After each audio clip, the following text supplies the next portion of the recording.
salvation experience. Many of you have heard me go over it many times. How do you be saved? It's as easy as ABC. Actually, it's simple. It's not easy. A, that they would admit that they are sinners in need of saviors. Everyone who walks through these doors needs to realize acutely that you cannot save yourself. That salvation is from Jesus alone. Forgiveness of sin only comes from Him. We must admit that. Then we must believe. We must turn the corner and we must believe that Jesus is who He said He is. That the Jesus in the Bible indeed came to do what He did and is accomplishing His purposes today.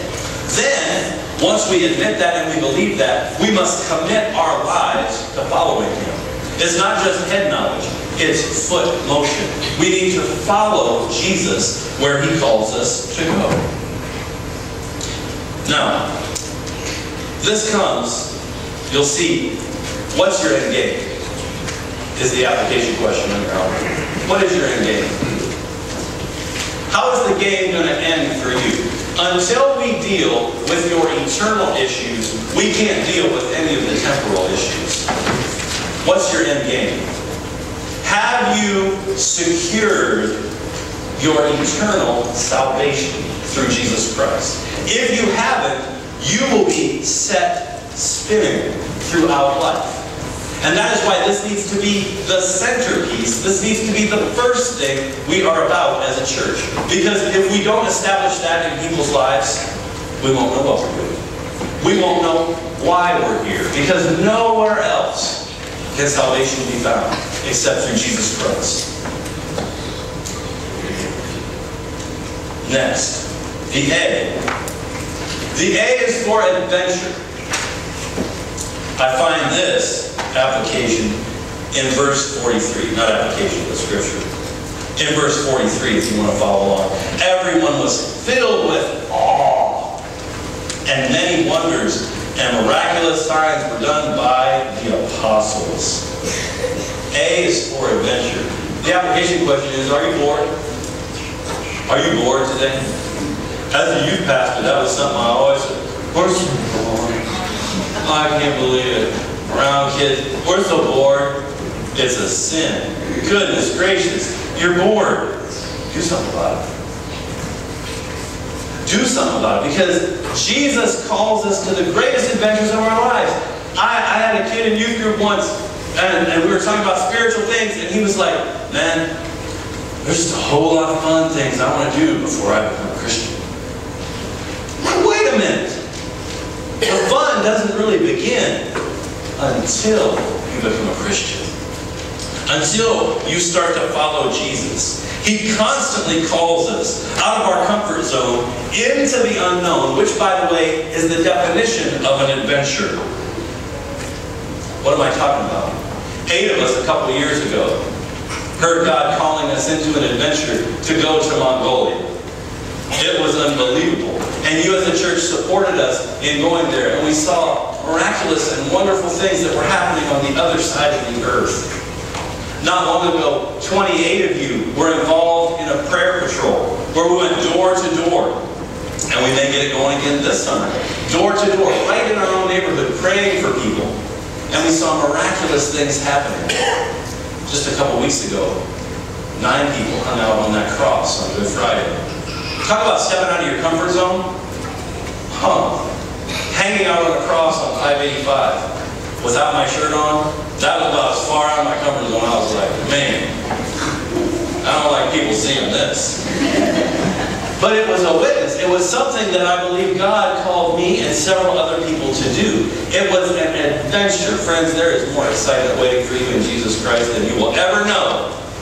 If you commit your life to Him, He's going to start feeding you these opportunities to step outside of your comfort zone. At a certain point, you'll be like, oh Lord, give me boredom.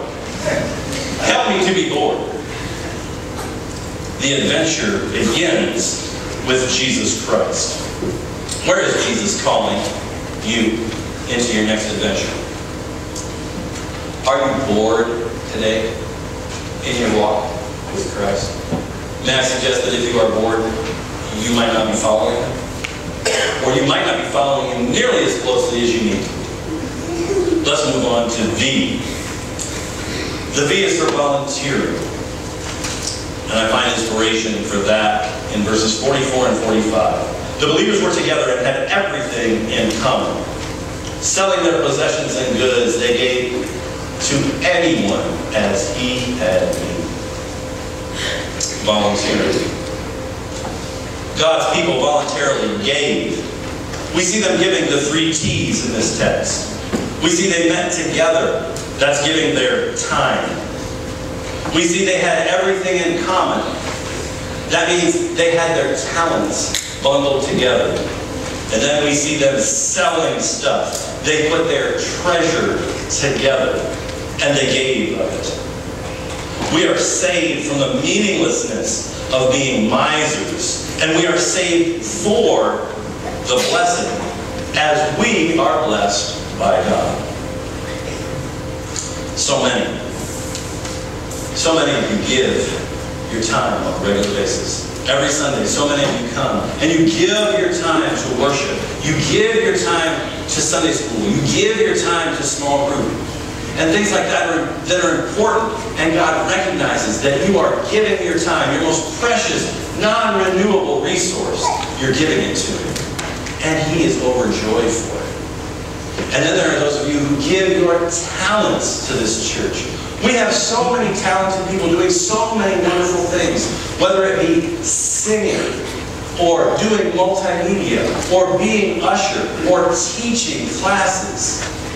There are so many people here who give of their talent.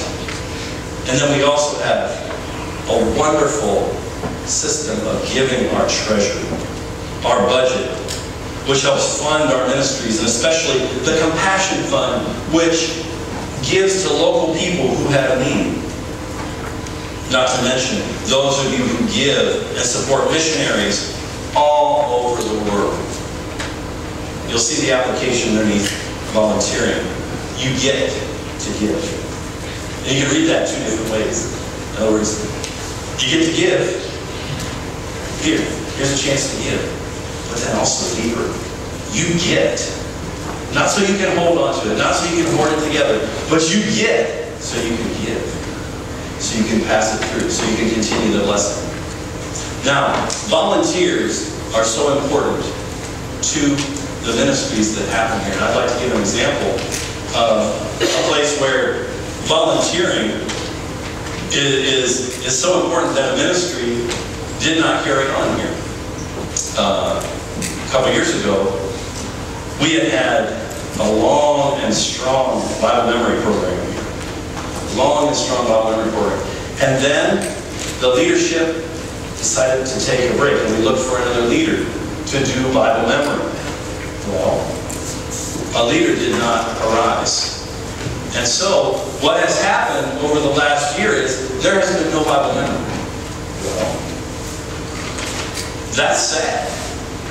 But we did discerning, we did asking, and now, Lord willing, we have someone else who has stepped up. And Lord willing, this fall, we'll have Bible memory for our people.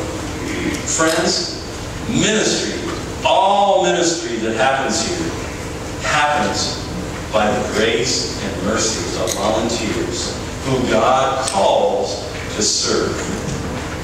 Let's move on to E. Equipping.